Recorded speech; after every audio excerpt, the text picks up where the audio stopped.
both Len and I went out for a coffee, just in Newtown here.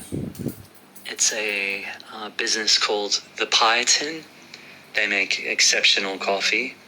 Len has his own choices of what he thinks is a good sort of bean or coffee, but he also agrees this is probably the best he's tried. So we went down a back alleyway and sat in a small park area with some seats or benches and talked about various things for a little while. Then we went by the IGA, which is a supermarket of sorts, and I just purchased some iodized salt. I didn't really need anything else. I will most likely meet a friend in about half an hour. We might go to a cafe called Corelli's here in Newtown. Len's going there shortly, so I'm just seeing if my friend Gilbert, he's Filipino, would like to meet me there as well. It's interesting to hear about your job or work experience. What was the sportswear shop like, and was that successful for a period of time? Also being in Hanoi, you would have had some interesting experiences being living somewhat a bit more independently from your family, I'd imagine. I had asked Len who he would think in general are the most gentle sorts of men, because I would have said British. However, Len is half British himself through his mother. And he actually said that wouldn't be the case. He did make a good point, though. It's a general thing. Maybe culture or race he would think would probably be Italian.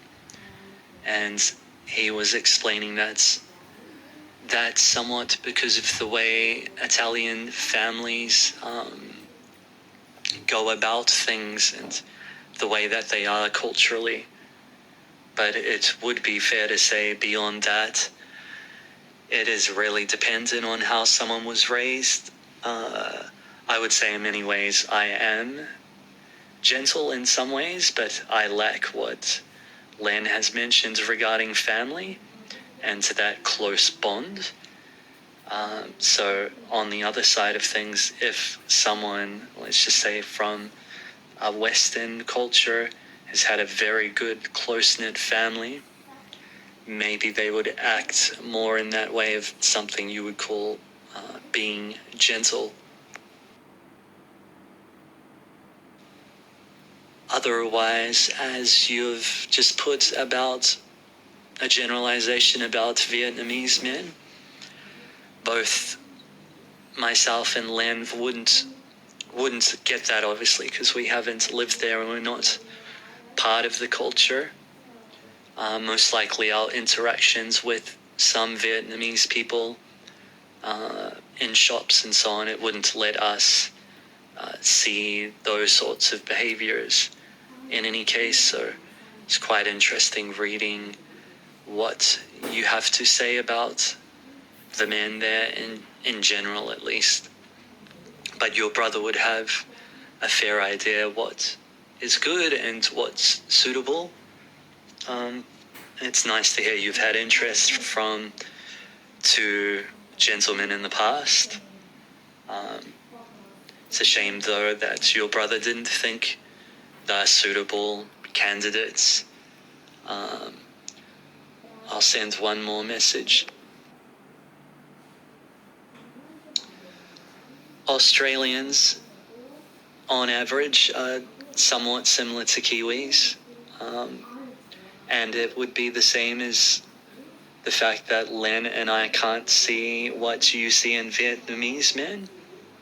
It's not until, as you say, you spend a considerable amount of time with someone or that culture that you sort of see the truth. And even though my comment wasn't exactly to the point, that's similar to a point I was trying to make about social classes as such. So there's no doubt some amazing Australian men here, let's say in Sydney, but a lot of them would be, as people do, they have mental health issues, or that's who are attracted to parts of popular culture.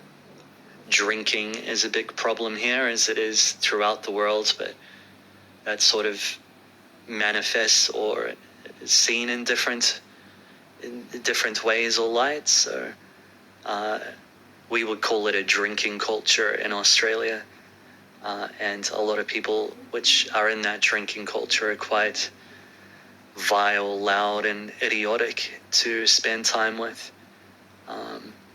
So it would be hard making more concise comments about that. I'd have to think about it for a bit. It's just to say the charm you would see, or even, let's say, the charm your brother may see in me might not be true. Not just as an appearance, but as you're saying, after you get to know someone and things settle down, the truth is often a little bit different